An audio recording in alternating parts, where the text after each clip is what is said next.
आज डॉक्टर भीमराव अंबेडकर जी की 134वां ये हम जयंती मनाने के लिए सब बंगाल के हमारे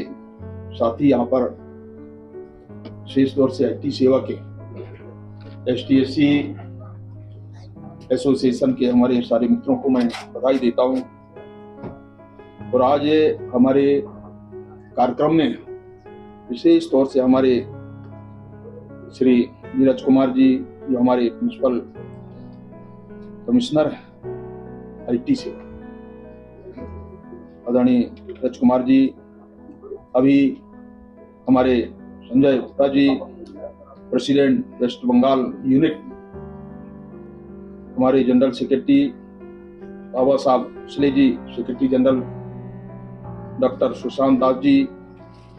हमारे प्रोफेसर हैं, श्री वासुदेव दास जी हमारे वेस्ट बंगाल के मजूमदार सेक्रेटरी वेस्ट बंगाल यूनिट, अस्मीरा दीदी दाबी बोलते हैं तो हमारी अस्मीरा दीदी गुजरात से ट्रेजरर है, आईटी सेवा से शैलेश सोलंकी जी हमारे एडिशनल सेक्रेटरी और सभी ऑफिस बेरर्स और इस कार्यक्रम में उपस्थित सभी भाई और बहनों को मैं आज इस कार्यक्रम के निमित्त बहुत शुभकामनाएं और बधाई देता हूँ। हमारे अभी जो स्पीकर हैं विशेष तौर से हमारे वासुदेव जी जुमदार जी को सुनेंगे हम संविधान के बारे में, बाबा साहब के बारे में बोलने वाले हैं राजे। परंतु मैं ये कहना चाहता हूँ कि अभी जब एक छोटा सा एक उनका प्रेजेंटेशन, उनकी जीवन की कुछ कहानी आप लोगों ने देखा है, विद्यार्थी और बाद में सरकारी सेवा और संविधान सभा के चेयरमैन के नाते इस संविधान को बनाने में उनका जो योगदान है और उसे योगदान में हम सब कहीं ना कहीं ये जो सुविधाएं आपको दी जा रही और इससे आप ये अनुभव कर सकते हैं कि बाबा साहब ने अपने जीवन में जो अनुभव किया, समाज के अंदर काम करते करते पढ़ते पढ़ते, उसमें से सहयोग देखिए कि बाबा साहब संविधान सभा के अध्यक्ष के नाते कॉन्स्टिट्यूशन में कुछ प्रोविजन किए, उसके पीछे एक उद्देश्य यही है। अगर शायद वो संविधान सभा के अध्यक्ष नहीं होते तो हमारे लिए क्या परिस्थिति बनती है तो कहना आज कठिन है, परंतु इसको ध्यान में रखना चाहिए। और इसलिए बाबा साहब ने कहा था कि शिक्षा पूरे समाज के लिए, शिक्षा एक महत्वपूर्ण है और इसलिए शिक्षित बनो, संगठित बना, मैंने पूरे समाज को जोड़ करके आगे बढ़ना, संघर्ष करना, ये नारा उन्होंने दिया था। आज इसके कारण है हमने विभिन्न क्षेत्रों में जहां भी काम करते हैं, मेरा प्रयास होता है कि जब हमारे एसोसिएशन के जो लोग हैं, हमारे SC ST के लोग हैं, मैं देश भर में देखता हूं, मेरे पास ये जो लगभग 25% लोग हैं, आज 17% के आसपास हमारे SC, जो हमारे आज की स्थिति में हमारा 15%, ट्राइबल का 7.5%, वो लगभग है 8.5%। तो ये सबके लिए का, और इसलिए मैं विशेष तौर से हमारे जो एसोसिएशन के लोग रहते हैं उनको यही कहता हूं कि आप आपस में एक साथ जुड़ करके आगे काम करें, समाज के बारे में सोचें। हम स्वयं के बारे में सोचते हैं परंतु समाज के बारे में सोचते हैं, और जब तक हमारा समाज आगे नहीं बढ़ेगा, अगर हम कुछ लोग बढ़ गए तो इससे समाज में परिवर्तन होने वाला नहीं। आप लोगों ने देखा होगा, मैं सहयोग से इस कम्युनिटी के होने के नाते मैं 80 से काम कर रहा हूं, 45 साल हो गए। अभी हमारे जी कह रहे थे मैं 45 साल 5 इयर्स मैंने एक एक समाज के हर वर्ग को देखा है। पार्लियामेंट के अंदर भी सहयोग से मुझे देश के जितने चाहे चीफ मिनिस्टर हो, गवर्नर हो, सबके साथ में प्रेसिडेंट हुआ, उनके साथ काम करने का संयोग मिला। असेंबली के अंदर भी मैं वहां, जब मैं मिनिस्टर था, उपमंत्री होते थे उस समय, आज तो नहीं है, पर उस जमाने में 89 में जब मैं पहली बार असेंबली में आया था, तो आप ये अनुमान लगा सकते हो डॉक्टर बी आर अम्बेडकर का जन्म स्थान है मऊ, मध्य प्रदेश। वहां डिफेंस के अंदर, रक्षा मंत्रालय के अंदर पिताजी थे, वहां उनका जन्म हुआ। उस समय की परिस्थिति आप देखिए, मैं बहुत बार उदाहरण देता हूं हमारे भाई और बहनों को। एक है हमारे साथ में एक मिनिस्टर था, मुंशी लाल, 6वीं पढ़ा लिखा आदमी, 6 क्लास पास था। मैं उसको चाचा जी बोलता था, और मैंने उनको कहा, हमारे मिनिस्टर होने के नाते मैंने कहा, चाचा जी, डॉक्टर भीमराव अम्बेडकर जी के बारे में, मऊ के बारे में, उनके जन्म स्थान के बारे में हमको कुछ सोचना चाहिए, कुछ करना चाहिए।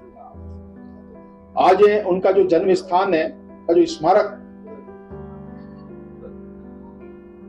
मेरे रिकमेंडेशन के बाद आज 10, 12, 15 लोग आज सेक्रेटरी है, स्पेशल सेक्रेटरी से ऊपर कोई नहीं गया।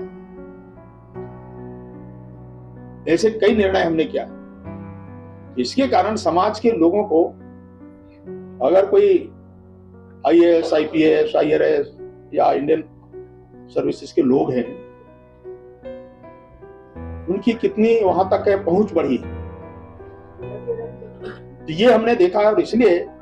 मैं सभी भाई और बहनों से कहना चाहता हूं, देखिए अभी हमारे श्री जी कह रहे थे, मैं कोशिश करता हूं कि आपके डिपार्टमेंट के अंदर, चाहे वो किसी रिजर्वेशन का कोई विषय हो, बैकलॉग का हो, आपके प्रमोशन के हो, ट्रांसफर पोस्टिंग तो डिपार्टमेंट के अंदर होते हैं, फिर भी ऑफिस बेरर जो लोग होते हैं उनके बारे में, उनको ठीक है स्थान पर जाके इस ऑर्गेनाइजेशन को ठीक करें। ये हर डिपार्टमेंट के अंदर मैंने कहा है। अभी खासतौर से IT सेवा के क्षेत्र में पिछले दिनों जब हमने बैठक की, अभी इसका मान्यता के बारे में, रिकॉग्निशन के बारे में, अभी हमारे आदरणीय नीरज जी से मेरी बात हो रही थी कि हमारी एक कोशिश है, मैंने लास्ट टाइम में CPGT के चेयरमैन को भी बुलाया, अभी हमारे सुनील साहब कह रहे थे कि लॉ सेक्रेटरी, DOPT सेक्रेटरी, हमने फाइनेंस सेक्रेटरी से सबको बुला करके बातचीत किया। आप लोगों को पता होगा कि 1993 में एक है DOPT का सर्कुलर जारी हुआ। उनने ये SC/ST कम्युनिटी को एक कम्युनिटी माना उन्होंने, और इसीलिए उसकी मान्यता के बारे में, उसको ऑर्गेनाइजेशन करना नहीं करना, ये सारी परिस्थिति के बारे में, और अभी तक ऐसे ही चलता रहा। अभी एक फैसला और अभी सुप्रीम कोर्ट का आया है, उसमें कहा है कि भाई ये कम्युनिटी नहीं, ग्रुप, समूह है। हम उस पर हमें अभी बात कर रहे हैं, लीगल लोगों से ओपिनियन लेकर के हम इसको ऑर्गेनाइजेशन जो नहीं हुआ है उसको हम कराएंगे, जैसा भी करना पड़े। ये मैं आप सब भाई और बहनों को कहना चाहता हूँ, ताकि अपनी बात है आप अपने उचित प्लेटफॉर्म में जहां पर आप कह सकते हैं। और ये हमारा ये प्रयास है कि पूरे देश भर में जितने इस प्रकार के हमारे जो विभाग हैं, मंत्रालय हैं, सरकारें हैं, राज्य सरकार है, चाहे केंद्र सरकार का कोई मंत्रालय है, इसका जो उचित प्रतिनिधित्व है इन वर्गों के बारे में, रिजर्वेशन के बारे में, प्रमोशन के बारे में, जितने पुराने समय से कुछ बैकलॉग हैं उसको फिलअप करना। ऐसे अलग अलग कंडीशन है, अलग अलग प्रकार की स्थितियां है। बहुत जगह हमारे अगर हायर क्लास के अंदर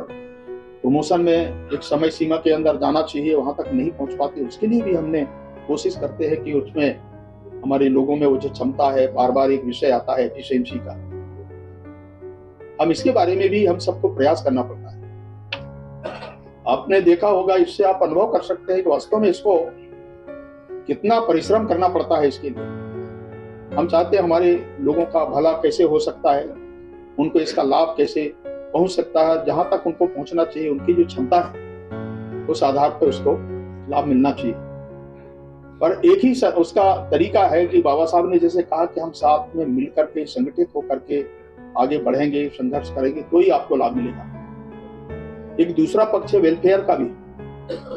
हमारे बहुत सारे ऐसे हमारे बच्चे हैं, परिवार के जो लोग हैं जो हमारी सर्विस में हैं, उनके सामने भी ये कठिनाइयां होती है। बहुत जगह उनको हाउसिंग के अंदर वहां भी उसको प्राथमिकता जो मिलना चाहिए, हमारे जो अलग अलग ए है, बी है, सी,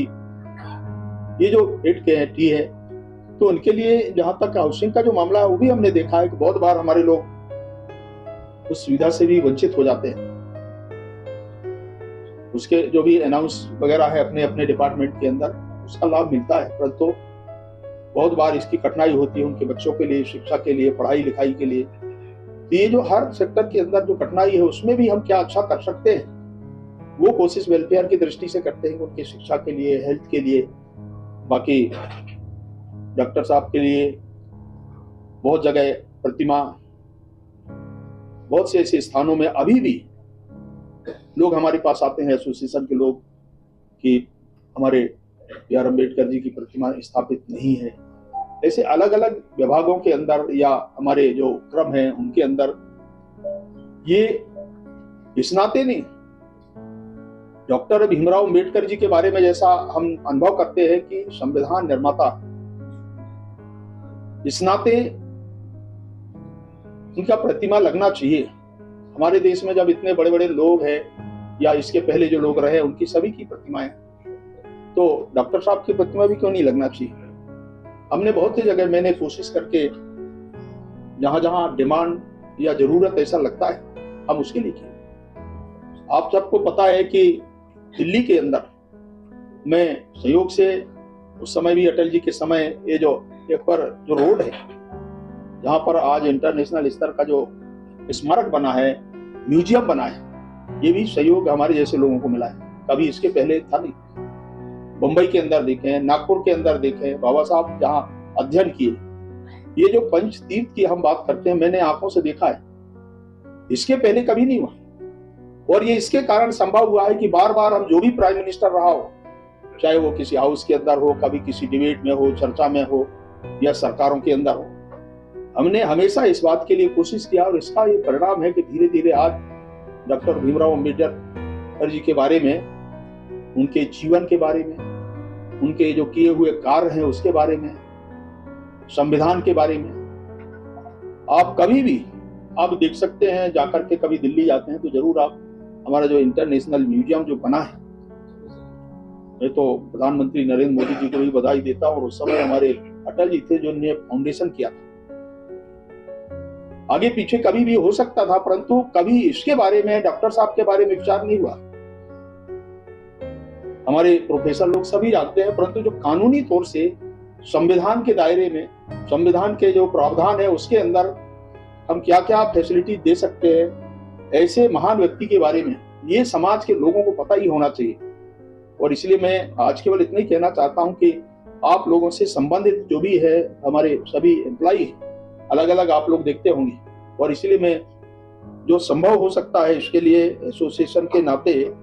जो हम लोग काम करते हैं, लोगों से बातचीत करते हैं, मैनेजमेंट से बात करते हैं, आपके एसोसिएशन के जो हमारे पदाधिकारी उनसे बातचीत करते हैं, और उसमें से जो संभव हो सकता है, जो ग्रीवेंसेस है उसके बारे में बहुत बार ऐसे अनुकंपा नियुक्ति के भी विषय आते हैं, उनको भी हमने आउट करते हैं, जितना जल्दी उसका ठीक हो सकता है उनके बच्चों को, परिवार को। ये सभी तरह के विषय आज हम देखते हैं तो खुशी होती है कि हमारे जैसे व्यक्ति को भी ये काम मिला है। मेरा दूसरे बार अध्यक्ष बनने का ये अवसर मिला है। मैंने हर बार कोशिश किया है कि जितने ऐसे विषय आते हैं उनके बारे में, और